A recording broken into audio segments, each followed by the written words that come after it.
Elisabeth II immobilisée, cet événement qu'elle a dû manquer à cause de son état de santé inquiétant pour la première fois depuis le début de son règne. Elisabeth II ne recevra pas le nouveau Premier ministre britannique à Londres.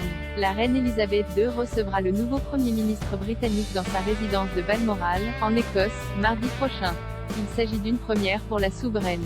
Cet événement officiel a traditionnellement lieu à Londres, mais pas cette année. La raison en serait la santé déclinante de la reine, âgée de 96 ans, malgré, ou à cause de, sa longévité record à la tête de la couronne britannique. Les nouveaux chefs de gouvernement sont traditionnellement invités au palais de Buckingham. L'objectif est d'avoir un entretien avec la reine Elisabeth II afin qu'elle puisse évaluer la politique qu'ils souhaitent mettre en œuvre. En poste depuis 1952, elle a vu défiler les plus grandes figures de la politique britannique.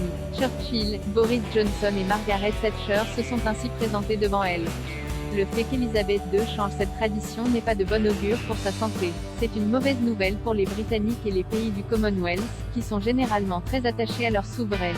La politique du Royaume-Uni doit alors récemment faire face à plusieurs bouleversements majeurs.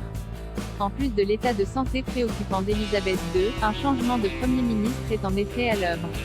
Le gouvernement de Boris Johnson n'a pas résisté à l'inflation galopante dans le pays.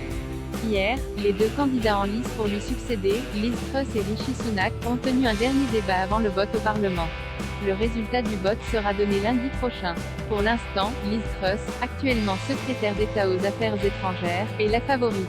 Les apparitions en public se raréfient pour la reine Elisabeth II. Le fait que la reine Elisabeth II ne reçoive pas le nouveau Premier ministre au palais de Buckingham n'est pas le seul indicateur de ses problèmes de santé. La souveraine a tendance à déléguer de plus en plus de responsabilités au prince Charles. Aussi, une audience hebdomadaire avec le Premier ministre a lieu depuis son arrivée à la tête de l'État britannique.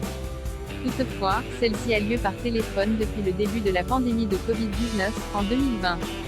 Depuis lors, la reine vit recluse au château de Windsor.